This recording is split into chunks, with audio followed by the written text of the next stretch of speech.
Assalamualaikum warahmatullahi wabarakatuh. Pernahkah kau merasa hidupmu berjalan, namun jiwamu diam?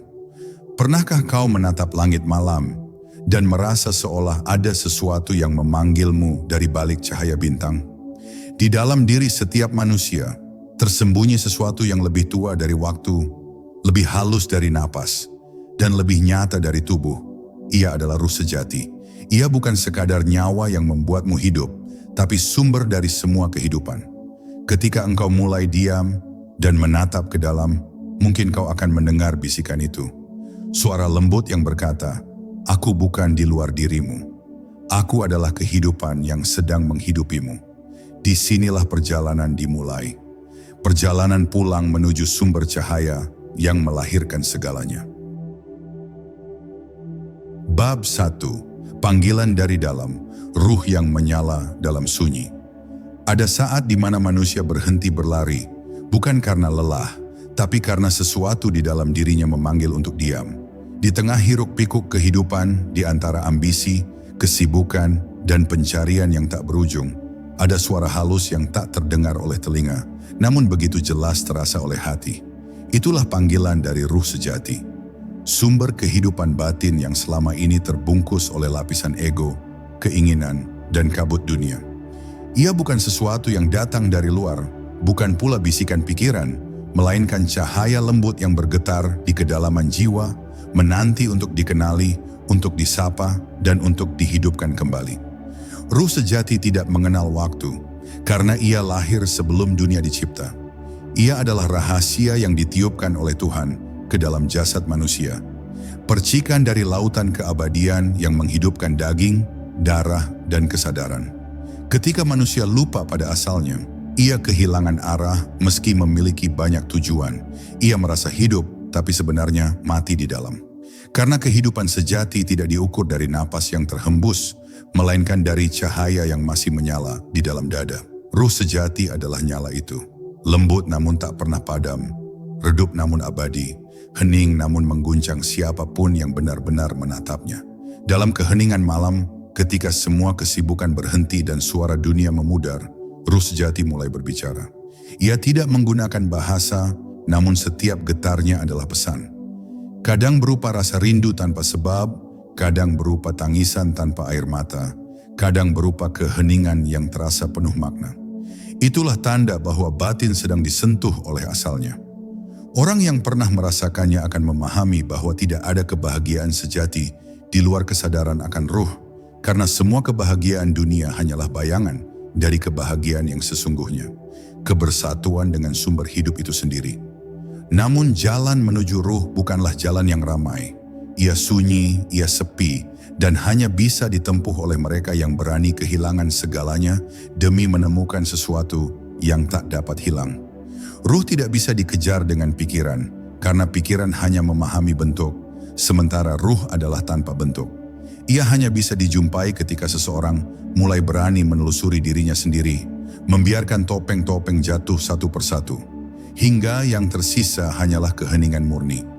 Tempat ruh menampakkan dirinya tanpa kata.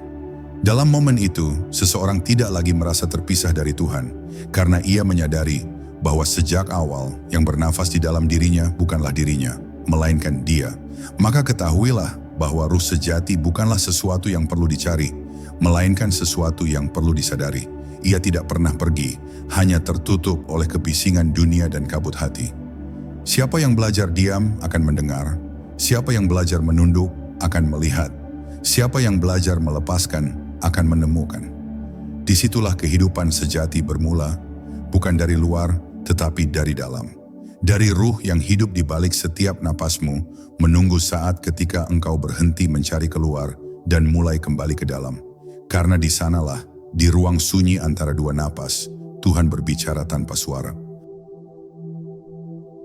Bab 2. Cahaya di balik diri, ketika ruh mengenali asalnya. Ada satu momen dalam perjalanan batin yang sulit dijelaskan dengan kata-kata. Momen ketika seseorang tiba-tiba menyadari bahwa semua pencarian yang ia lakukan di luar ternyata hanyalah bayangan dari pencarian yang jauh lebih dalam. Pencarian untuk mengenali dirinya sendiri. Saat itulah cahaya ruh mulai menyibak tirai kegelapan. Ia tak muncul dengan gemuruh, tidak pula dengan keajaiban yang mencolok. Ia hadir dalam kesadaran yang lembut, dalam rasa yang menenangkan, namun mengguncang hati. Cahaya itu bukan dari dunia ini, bukan hasil dari upaya, melainkan karunia dari Yang Maha Mengetahui. Dan ketika cahaya itu menyingkap, seseorang mulai melihat sesuatu yang selama ini tersembunyi di balik nama, jabatan, dan bentuk diri yang fana. Ia melihat dirinya yang sejati, dirinya yang berasal dari cahaya Tuhan. Cahaya ruh bukanlah cahaya yang terlihat oleh mata, melainkan cahaya yang membuat mata hati menjadi terang. Ia tidak menyinari ruang, tetapi menyinari makna. Ia tidak menampakkan bentuk, tetapi menyingkap hakikat. Dengan cahaya ini, seseorang mulai memahami bahwa segala sesuatu yang ia lihat di dunia hanyalah refleksi dari sesuatu yang lebih tinggi, lebih halus, dan lebih abadi. Ketika ruh mulai mengenali asalnya, seluruh pandangan hidup berubah. Apa yang dulu tampak penting menjadi remeh, dan apa yang dulu diabaikan kini terasa sakral. Karena ruh tahu bahwa segala sesuatu yang ada hanyalah cermin yang memantulkan satu wajah. Wajah yang tak pernah berubah, meski dunia terus berganti rupa. Namun cahaya ini tidak bisa ditangkap oleh mereka yang masih terikat pada kabut ego. Ego adalah tirai yang menutupi cermin hati. Selama seseorang masih menganggap dirinya terpisah dari Tuhan, maka ia akan berjalan dalam bayangan, meski mengaku mencari cahaya. Ruh hanya bisa mengenali asalnya ketika seseorang mulai melepaskan identitas palsu yang selama ini menjeratnya. Nama, status, rasa memiliki, bahkan gagasan tentang aku. Karena hakikatnya, yang disebut aku hanyalah pakaian sementara yang dikenakan oleh ruh dalam perjalanan dunia. Saat pakaian itu dilepas, barulah terlihat siapa yang sebenarnya hidup di dalamnya. Dan saat itu terjadi, seseorang akan menangis. Bukan karena sedih, tapi karena terharu telah kembali mengenali dirinya sendiri, yang selama ini tersembunyi di balik topeng manusia. Ketika ruh mengenali asalnya, hidup tidak lagi terasa sebagai beban, tapi sebagai tarian ilahi. Setiap langkah menjadi ibadah, setiap napas menjadi zikir, setiap pandangan menjadi pengingat. Dunia tidak lagi tampak sebagai tempat ujian semata, melainkan sebagai panggung cinta tempat Tuhan menampakkan wajahnya melalui segala rupa.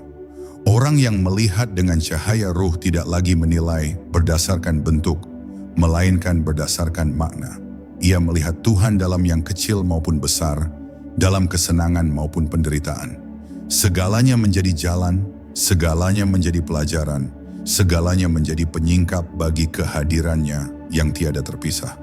Dan di puncak kesadaran itu, seseorang mulai mengerti makna sejati dari kalimat yang sering diucap namun jarang disadari. Barang siapa mengenal dirinya, maka ia mengenal Tuhannya. Karena mengenal diri bukan berarti memahami sifat jasad, tapi menyingkap cahaya ruh yang hidup di baliknya. Ruh sejati mengenali asalnya bukan melalui belajar, tapi melalui kembali. Kembali ke kesadaran bahwa ia bukan makhluk yang terpisah, melainkan pancaran dari sumber segala ada. Dan ketika kesadaran itu tumbuh, segala keresahan pun lenyap. Yang tersisa hanyalah kedamaian yang tak bisa dijelaskan, sebab ruh telah pulang meski jasad masih berjalan di bumi. Bab 3. Rahasia nafas, gerbang menuju kehadiran ilahi. Setiap tarikan napas adalah tanda kehidupan, namun tidak setiap napas membawa kesadaran akan kehidupan itu sendiri. Kebanyakan manusia bernapas, tetapi tidak hidup di dalam napasnya. Mereka menarik udara, namun tidak menyadari dari mana kehidupan itu mengalir. Padahal dalam satu helaan, napas terdapat rahasia yang begitu dalam. Rahasia hubungan antara manusia dan Tuhannya. Nafas bukan sekadar proses biologis, melainkan jembatan yang menghubungkan yang fana dengan yang abadi. Di sanalah ruh bernafas melalui jasad, di sanalah kehidupan batin menyalakan maknanya. Siapa yang mampu menyadari napasnya dengan penuh kesadaran, sesungguhnya telah membuka gerbang menuju hadirat ilahi, yang selalu ada namun jarang disadari. Dalam setiap hembusan napas, terdapat dua gerak suci, masuk dan keluar. Nafas masuk adalah kehidupan yang diterima dari sang sumber. Nafas keluar adalah kehidupan yang diserahkan kembali kepadanya. Maka seluruh kehidupan sejatinya hanyalah tarian antara menerima dan menyerahkan, antara hadir dan melepaskan. Bila seseorang mampu merasakan makna itu di dalam napasnya, maka setiap helaan menjadi zikir tanpa suara, setiap hembusan menjadi syukur tanpa kata. Nafas menjadi penyaksian bahwa tak ada satupun detik dalam hidup yang terlepas dari pengawasan dan kasih Tuhan. Dalam kesadaran nafas yang hening, seseorang tidak lagi merasa sendirian, sebab ia mulai merasakan bahwa setiap napas adalah tanda cinta yang terus menghidupkannya. Namun untuk menyadari rahasia napas ini, seseorang harus menenangkan pikirannya terlebih dahulu. Pikiran yang berisik membuat napas menjadi dangkal, dan napas yang dangkal menjauhkan manusia dari kedalaman jiwanya. Maka para arif selalu memulai perjalanan makrifat dengan keheningan napas. Mereka tidak mengatur napas, melainkan mengamati dengan lembut bagaimana ruh bergerak di dalam tubuh. Mereka tidak mencari sesuatu, hanya hadir, hanya menyadari bahwa setiap tarikan adalah panggilan, dan setiap hembusan adalah jawaban. Dalam keheningan itu, muncul kesadaran bahwa yang bernafas sesungguhnya bukan aku, melainkan Dia yang memberi hidup melalui setiap tarikan udara yang masuk ke dada. Ketika seseorang hidup di dalam kesadaran napasnya, ia menemukan kedamaian yang tak dapat digoyahkan oleh keadaan. Dunia boleh bising, tetapi di dalam dirinya selalu ada ruang sunyi tempat Tuhan hadir tanpa perlu dipanggil. Nafas menjadi zikir yang abadi, zikir yang tidak terputus siang dan malam. Orang yang hidup dalam zikir napas ini tidak lagi terpisah antara ibadah dan kehidupan. Bekerja pun menjadi ibadah, diam pun menjadi sembah, karena ruh di dalamnya terus berdialog dengan sumbernya dalam irama napas yang suci. Ia tidak lagi mencari Tuhan di luar, sebab Tuhan telah ia temukan di setiap hembusan yang keluar dari dadanya. Maka ketahuilah bahwa rahasia terbesar dalam napas bukanlah pada udara yang masuk, melainkan pada kesadaran yang menyertainya. Napas adalah kitab yang terbuka, yang ditulis dengan huruf-huruf tak terlihat, namun bisa dibaca oleh hati yang tenang. Siapa yang menapaki jalan ruh akan membaca napasnya seperti membaca wahyu. Setiap tarikan menjadi pelajaran, setiap hembusan menjadi pengingat akan kefanaan, dan pada akhirnya ia akan memahami bahwa seluruh kehidupan hanyalah satu napas panjang dari Tuhan. Dimulai ketika ditiupkan ruh ke dalam jasad dan berakhir ketika napas itu dikembalikan kepada pemiliknya.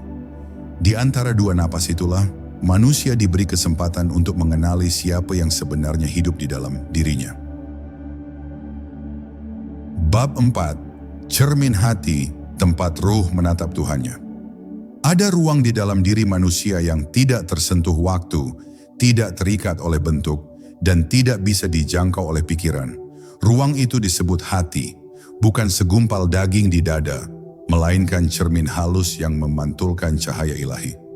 Hati adalah tempat ruh menatap Tuhannya, tempat di mana kesadaran kembali kepada asalnya. Namun kebanyakan manusia tidak lagi melihat pantulan itu, karena cermin hatinya telah berdebu oleh kesibukan dunia.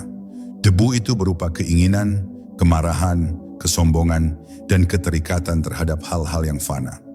Semakin tebal debunya, semakin kabur pantulannya. Dan ketika pantulan itu hilang, manusia merasa jauh dari Tuhannya, padahal ia tidak pernah meninggalkan. Hanya cermin itu yang perlu dibersihkan agar wajahnya tampak kembali. Pembersihan hati bukan pekerjaan mudah, sebab yang perlu dibersihkan bukanlah hal di luar diri, melainkan bayangan yang bersembunyi di dalam. Hati tidak dapat dijernihkan dengan logika atau pengetahuan semata, melainkan dengan kejujuran yang dalam dan kerendahan diri di hadapan Sang Maha Hidup. Setiap luka, setiap kesalahan, setiap rasa bersalah yang diakui dengan tulus, semuanya menjadi air yang membersihkan debu dari permukaan hati.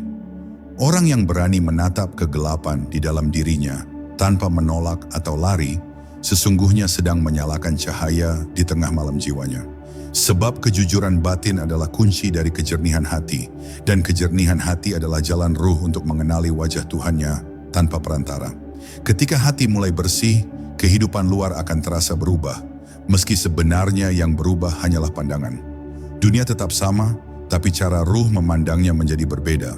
Segalanya tampak seperti pantulan cahaya di permukaan air, indah namun tak perlu digenggam. Dalam keadaan ini, seseorang mulai memahami makna ketenangan sejati. Ia tidak lagi mencari cinta di luar, karena ia telah menemukan mata air cinta di dalam. Ia tidak lagi memohon kebahagiaan, karena kebahagiaan kini memancar dari hatinya, yang telah menjadi cermin bening bagi cahaya Tuhan.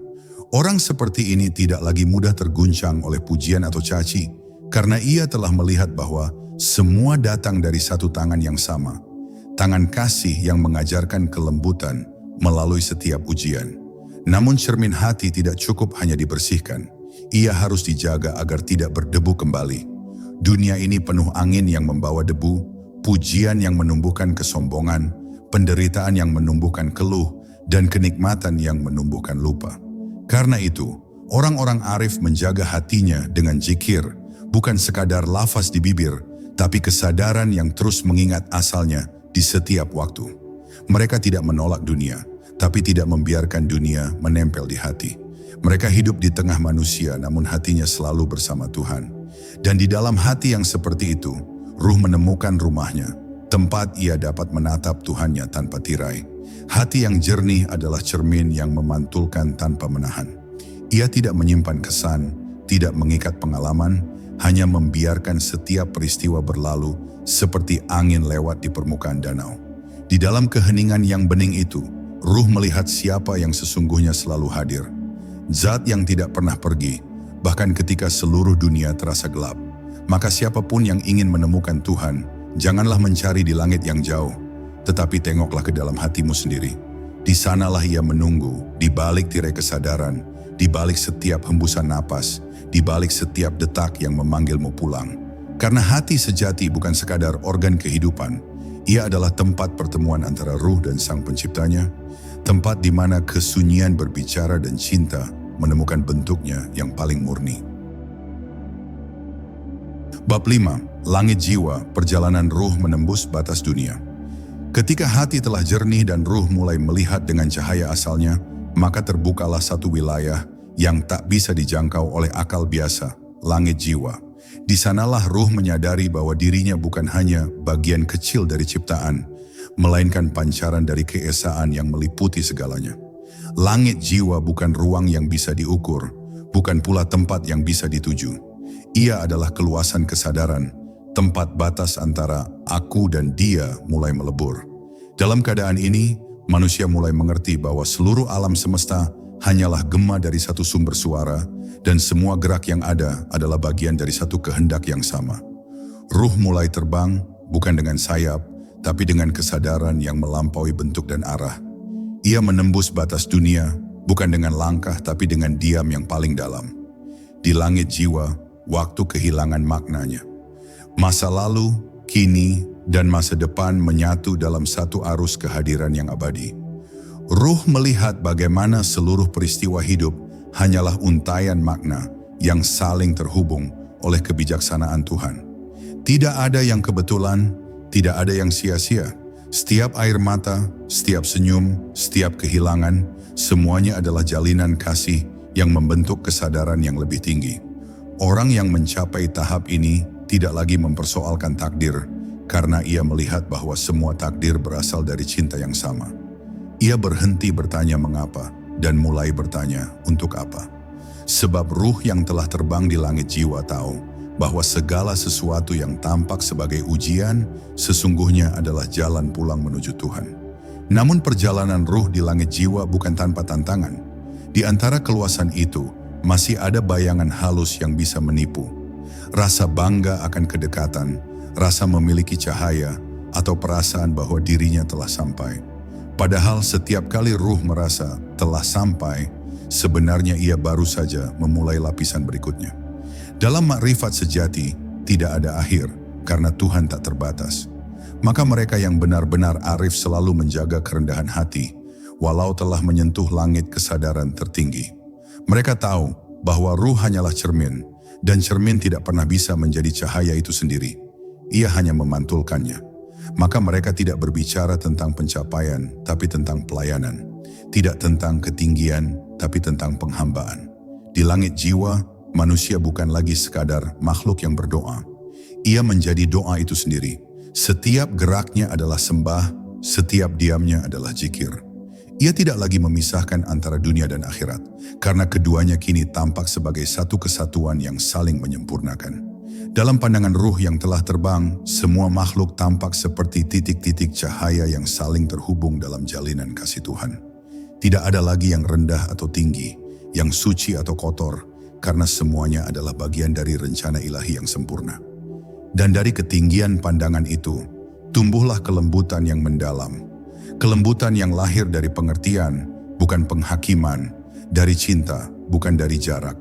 Ketika ruh mencapai langit jiwanya, ia tidak lagi ingin melarikan diri dari dunia, melainkan turun kembali dengan kesadaran baru.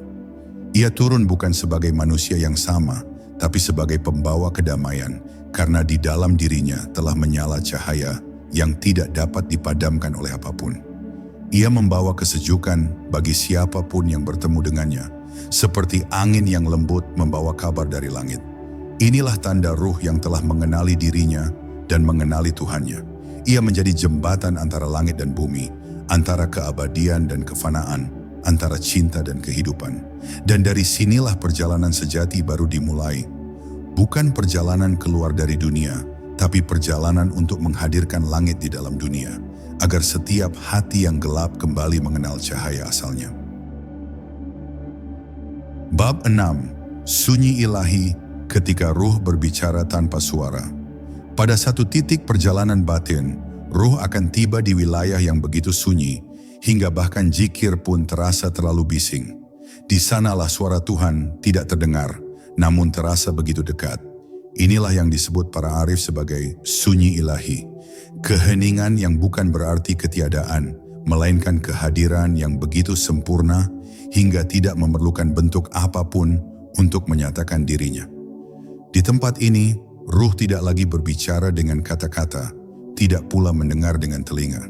Ia berbicara dengan rasa dan mendengar dengan cahaya. Segala sesuatu menjadi tenang, namun di dalam ketenangan itu, ada kehidupan yang berdenyut halus, lembut, dan sakral. Inilah keheningan yang membuat air mata mengalir tanpa sebab, karena hati menyadari bahwa ia sedang berada di hadapan keindahan yang tak bisa dijelaskan. Sunyi ilahi adalah medan yang hanya bisa dimasuki oleh hati yang telah menyerah sepenuhnya. Selama masih ada kehendak untuk menguasai, memahami, atau membuktikan, pintu ke wilayah ini akan tetap tertutup. Sebab Tuhan hanya hadir di tempat di mana manusia berhenti menjadi tuan atas dirinya sendiri. Ketika ego diam, ruh mulai berbicara. Ketika pikiran berhenti, kesadaran mulai hidup. Dan ketika manusia tidak lagi ingin mendefinisikan Tuhan, barulah ia mulai mengenalnya. Dalam keheningan ini, tidak ada lagi jarak antara hamba dan Sang Pencipta. Tidak ada lagi doa yang harus diucap, karena setiap helaan napas sudah menjadi doa itu sendiri. Di titik inilah makna diam adalah ibadah, menemukan rahasianya yang terdalam. Namun jangan disangka keheningan ini kosong. Justru di dalamnya seluruh semesta berbicara tanpa suara. Daun yang jatuh, embun yang menetes, bahkan diamnya malam, semuanya adalah kalimat yang tersusun dari bahasa Tuhan. Tapi hanya ruh yang telah tenang yang mampu membacanya. Karena bahasa ilahi tidak menggunakan huruf atau bunyi, melainkan frekuensi halus yang hanya bisa dirasakan oleh jiwa yang peka. Inilah mengapa para kekasih Tuhan tampak banyak diam. Mereka tidak diam karena tidak tahu, tetapi karena mereka sedang mendengarkan sesuatu yang lebih tinggi dari bunyi. Mereka tidak sibuk berkata, sebab mereka sedang menyimak percakapan antara langit dan hati. Dalam sunyi ilahi seseorang menyadari bahwa selama ini yang ia cari ternyata bukan pengetahuan melainkan kehadiran. Pengetahuan dapat memberi arah, tapi hanya kehadiran yang memberi kehidupan. Ketika ruh merasakan kehadiran Tuhan dalam keheningan, seluruh beban dunia menjadi ringan. Ia tidak lagi merasa harus mengendalikan hidup, karena ia tahu bahwa hidup itu sendiri sedang dikendalikan oleh kasih yang maha sempurna. Dari titik ini lahirlah kedamaian yang tak bergantung pada apapun. Bahkan dalam kesedihan ada kesejukan. Dalam kehilangan ada rasa pulang. Dalam diam ada percakapan yang lebih indah dari 1000 doa. Sunyi ilahi bukan akhir perjalanan, melainkan awal dari pengabdian yang sejati. Karena setelah ruh mendengar suara tanpa suara itu, ia dipanggil untuk menjadi pantulan dari keheningan itu di dunia. Orang yang telah menyentuh sunyi ilahi akan berbicara dengan kelembutan, bertindak dengan kasih, dan hidup dengan kesadaran penuh. Ia tidak membawa kebisingan, tapi menghadirkan kedamaian dimanapun ia berada. Keheningannya bukan pasif, melainkan cahaya yang bekerja dalam diam. Dan dari keheningan itu, dunia disembuhkan, bukan oleh kata, tapi oleh kehadiran. Sebab ruh yang telah bersentuhan dengan sunyi ilahi tak lagi berbicara untuk meyakinkan, tetapi untuk mengingatkan manusia akan sesuatu yang telah lama mereka lupakan. Bahwa Tuhan tidak jauh, ia hanya tersembunyi di balik suara-suara yang belum kita tenangkan. Bab 7. Lautan cinta ketika ruh larut dalam kehendaknya. Setelah ruh melewati sunyi yang paling dalam, ia akan tiba pada lautan yang tak memiliki tepi. Lautan cinta ilahi. Di sini, semua bentuk lenyap, semua batas melebur, dan segala sesuatu tenggelam ke dalam satu gelombang yang tak berhenti bergerak. Gelombang kasih Tuhan yang menghidupkan seluruh ciptaan. Lautan ini bukan air, bukan ruang, tapi keadaan. Keadaan di mana ruh berhenti menentang arus kehidupan dan mulai mengalir bersama kehendaknya. Di dalam lautan cinta itu, manusia tidak lagi bertanya, mengapa? Karena semua pertanyaan telah luluh oleh jawaban yang tak bisa diucapkan. Ia tidak lagi merasa perlu memahami Tuhan, karena ia telah merasakannya. Dalam keadaan itu, setiap denyut nadi menjadi zikir, setiap air mata menjadi doa, dan setiap detik menjadi perjumpaan. Cinta ilahi tidak datang seperti nyala api yang menghanguskan, tetapi seperti ombak lembut yang terus memeluk pantai tanpa pernah lelah. Ia tidak membakar, melainkan melarutkan. Ruh yang tenggelam di dalamnya tidak kehilangan diri, tapi kehilangan keterpisahan. Ia tidak menjadi Tuhan, tapi menjadi cermin yang hanya memantulkannya. Inilah cinta yang tidak memerlukan alasan, tidak terikat pada balasan. Ia mencintai karena itulah fitrahnya, sebagaimana matahari memancarkan cahaya, tanpa pernah memilih siapa yang layak menerimanya. Dalam cinta seperti ini, tidak ada lagi aku mencintai Tuhan atau Tuhan mencintaiku. Karena keduanya telah menjadi satu kesadaran bahwa cinta itu sendiri adalah Tuhan yang hidup di dalam diri. Namun untuk larut dalam lautan ini, ruh harus rela tenggelam tanpa sisa. Selama masih ada keinginan untuk mengendalikan, selama masih ada rasa ingin diakui, lautan cinta tidak akan membuka dirinya sepenuhnya. Sebab cinta ilahi hanya dapat dirasakan oleh mereka yang telah menyerahkan segalanya, bahkan dirinya sendiri. Ia harus belajar pasrah tanpa syarat, menerima setiap gelombang, yang lembut maupun yang keras, sebagai bagian dari tarian kasih yang lebih luas dari pengertiannya. Kadang cinta ini datang dalam bentuk kebahagiaan, kadang dalam bentuk kehilangan, kadang melalui keindahan, kadang melalui luka. Tapi bagi ruh yang telah mengenal lautan cinta, semua itu hanyalah ombak yang berbeda rasa, berasal dari air yang sama. Di dalam lautan cinta, manusia tidak lagi menilai kehidupan dari baik dan buruk, untung dan rugi. Ia mulai memahami bahwa semua yang terjadi adalah ungkapan kasih Tuhan dalam rupa yang beragam. Bahkan penderitaan pun menjadi bentuk cinta yang halus, yang mengajari jiwa untuk kembali. Orang yang hidup dalam kesadaran ini tidak lagi berdoa agar terbebas dari ujian, tetapi agar mampu melihat cinta Tuhan di balik setiap ujian. Ia tidak lagi berusaha mencintai, karena ia sendiri telah menjadi cinta itu. Setiap pandangan, setiap sentuhan, setiap kata, semua menjadi jalan bagi kasih Tuhan untuk mengalir melalui dirinya. Dan ketika ruh telah larut sepenuhnya dalam lautan cinta, ia tidak lagi mencari tempat kembali, karena ia tahu tidak ada yang pergi dan tidak ada yang pulang. Sejak awal ia selalu berada di dalamnya. Ia hidup dalam dunia, tapi tidak lagi terikat olehnya. Ia mencintai semua makhluk tanpa membeda, karena ia melihat Tuhan di setiap wajah. Inilah puncak kebebasan yang sejati, bebas dari diri, bebas dari keinginan, bebas dari rasa memiliki. Ruh yang telah tenggelam dalam cinta ilahi menjadi samudera bagi dunia, luas, hening, dan penuh kehidupan. Setiap orang yang menatapnya akan merasakan damai, sebab dari dirinya mengalir aroma keabadian, seperti angin dari surga yang membawa pesan lembut. Engkau pun berasal dari lautan yang sama. Bab 8, Cahaya Keabadian, saat ruh menjadi saksi wujudnya. Ketika ruh telah larut sepenuhnya dalam lautan cinta ilahi, maka lenyaplah segala batas antara aku dan dia. Yang tersisa hanyalah kesadaran yang terang, luas, dan abadi. Cahaya yang tidak datang dari manapun dan tidak menuju kemanapun karena ia selalu ada.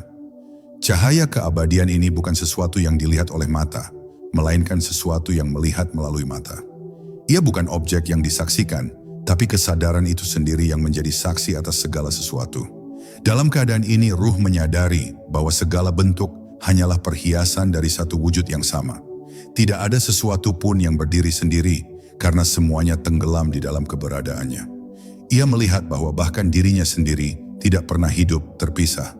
Ia hanyalah pantulan dari cahaya itu, sebagaimana bintang-bintang hanyalah pantulan dari matahari yang jauh lebih besar. Cahaya keabadian bukanlah pengalaman yang datang lalu pergi. Ia adalah kesadaran yang selalu ada, hanya tertutupi oleh gelapnya diri. Ketika tirai ego tersingkap, yang tampak bukanlah sesuatu yang baru, melainkan sesuatu yang telah ada sejak awal. Ruh yang menyadari ini tidak lagi mencari Tuhan, karena ia telah melihat bahwa seluruh wujud adalah penyingkapannya. Daun yang gugur, anak yang tertawa, bahkan angin yang diam, semua adalah manifestasi dari satu cahaya yang sama. Ia melihat kehidupan bukan sebagai perjalanan menuju Tuhan, tapi sebagai perjalanan di dalam Tuhan. Setiap langkah, setiap napas, setiap detik adalah gerak dari cahaya itu sendiri yang sedang mengenali dirinya dalam berbagai rupa.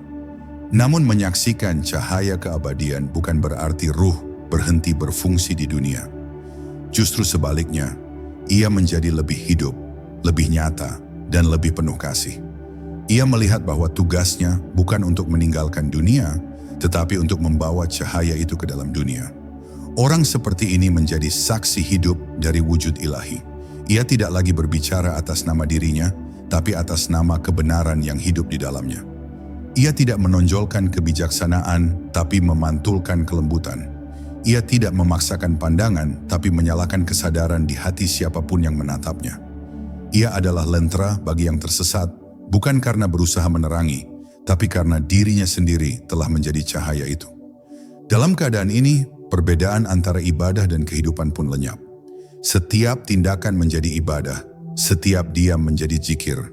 Ia tidak lagi menyebut nama Tuhan dengan bibir, karena seluruh wujudnya telah menjadi sebutan itu. Ia makan, bekerja, tidur, dan berjalan dengan kesadaran bahwa semua itu adalah gerak dari Yang Maha Hidup. Ia menyaksikan bahwa tidak ada kekuatan kecuali kekuatannya, tidak ada kehendak kecuali kehendaknya. Dan dalam kesadaran yang murni itu, ia menemukan kebebasan yang sejati. Bukan kebebasan untuk melakukan apa yang ia mau, tapi kebebasan dari keharusan untuk menjadi apapun selain pantulan dari cahayanya. Pada akhirnya, ruh yang telah menyatu dengan cahaya keabadian tidak lagi berbicara tentang "aku mengenal Tuhan", karena bahkan pernyataan itu pun mengandung dua. Ia hanya hidup dalam diam yang bercahaya, dalam keberadaan yang hening namun penuh daya. Ia menjadi saksi dari kehadiran yang tak berawal dan tak berakhir, menyadari bahwa seluruh alam hanyalah gelombang yang muncul di permukaan samudra yang tak pernah berubah. Dalam pandangan seperti ini, mati dan hidup hanyalah dua sisi dari satu cermin, dan di balik keduanya berdiri wujud yang kekal. Tuhan yang tidak pernah pergi, karena ia adalah seluruh yang ada. Dan ruh pun tersenyum dalam keheningan, karena ia akhirnya mengerti. Sejak awal, ia tidak pernah mencari apapun. Ia hanya sedang belajar mengingat bahwa dirinya adalah cahaya itu sendiri. Bab 9, Kembali ke dunia, ruh yang menjadi rahmat bagi kehidupan. Setelah ruh mengenal sumber asalnya dan menyatu dalam lautan cahaya keabadian, tibalah saat ia kembali menapaki bumi, bukan sebagai jiwa yang haus akan makna, melainkan sebagai rahmat yang menebarkan makna. Kembalinya bukan penurunan, melainkan penyaluran, bukan keterpisahan, melainkan perwujudan cinta yang kini mengalir melalui setiap helaan napasnya.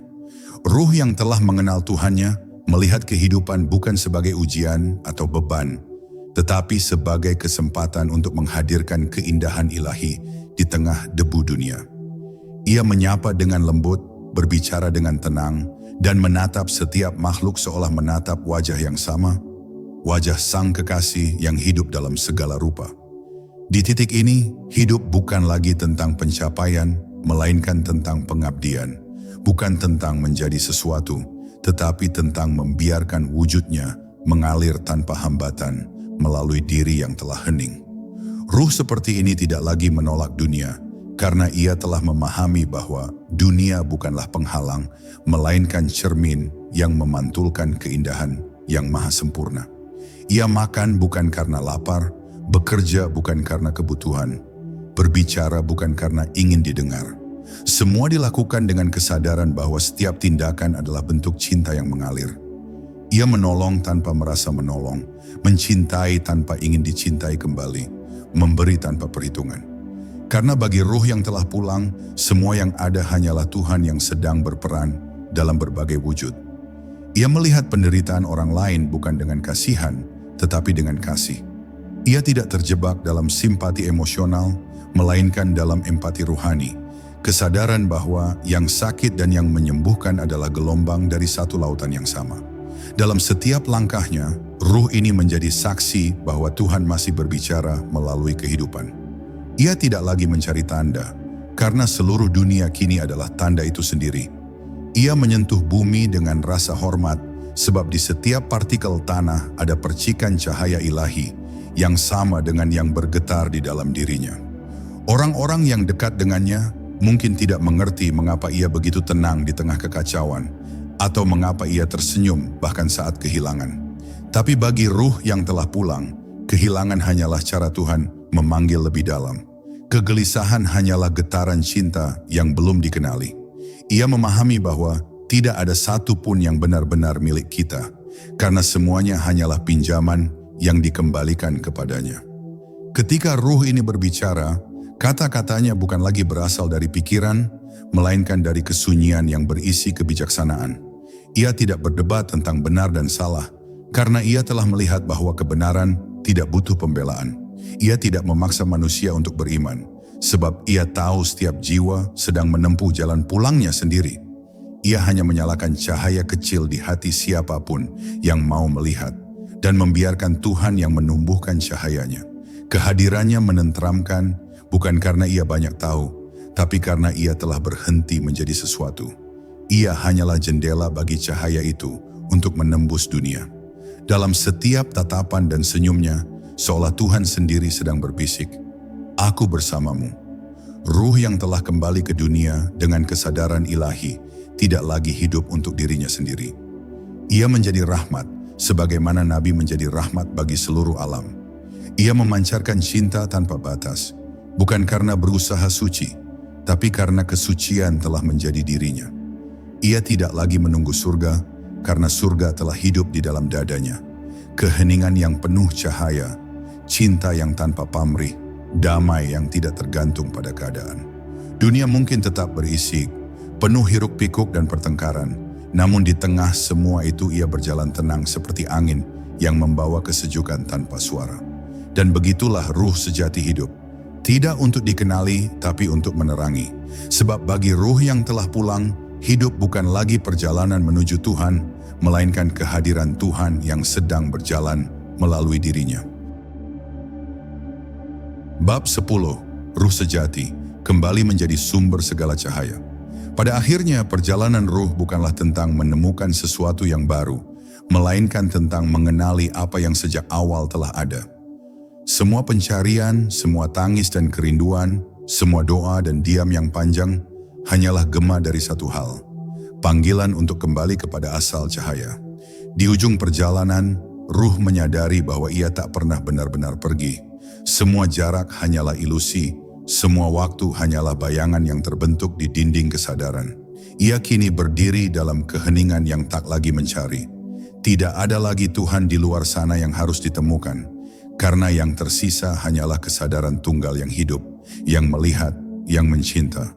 Dan itulah dia. Ruh pun larut dalam kedalaman itu, tidak lagi sebagai pengamat, tapi sebagai bagian dari cahaya yang menyinari segala sesuatu tanpa sumber, tanpa arah, tanpa batas. Dalam keadaan ini, bahkan kata aku pun perlahan lenyap, seperti embun yang menguap di bawah sinar matahari pagi. Tidak ada lagi pemisahan antara yang menyembah dan yang disembah, antara yang hidup dan yang menghidupkan. Semua kembali menjadi satu tarikan napas, satu denyut wujud, satu kesadaran yang abadi.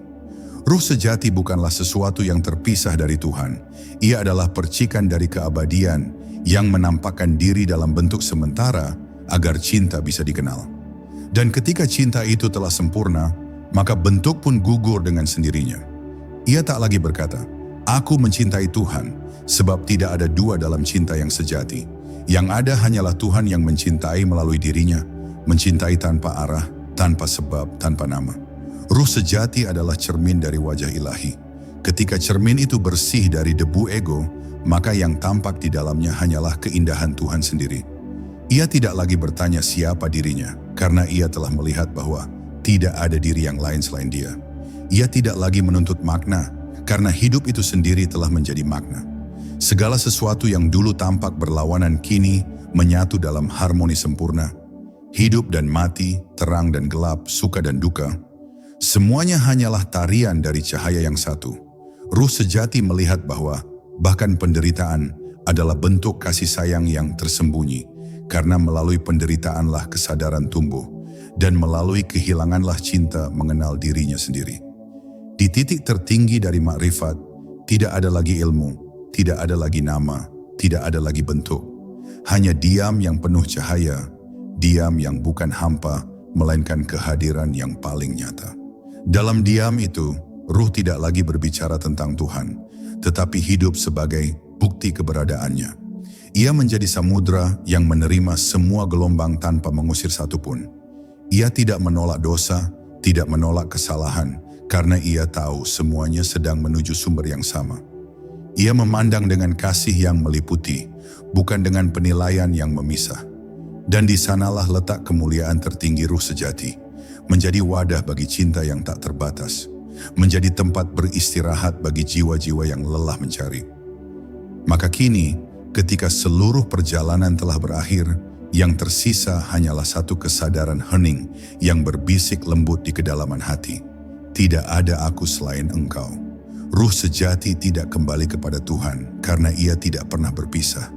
Ia hanya mengingat apa yang telah terlupakan, bahwa seluruh hidup ini dari awal hingga akhir hanyalah tarian cahayanya di dalam cermin waktu. Dan ketika tirai terakhir tersingkap, ruh tersenyum dalam keabadian karena ia akhirnya tahu seluruh pencarian, seluruh kehidupan, bahkan seluruh alam semesta hanyalah satu hal. Tuhan sedang mengenal dirinya sendiri melalui ruh yang telah kembali menjadi sumber segala cahaya. Pada akhirnya, ruh tidak pernah pergi dari Tuhan. Ia hanya lupa arah pulang. Dan ketika kesadaran itu kembali, hidup pun berubah menjadi zikir tanpa suara. Karena sejatinya, kita tidak sedang mencari Tuhan. Tuhanlah yang sedang mengenal dirinya melalui kita.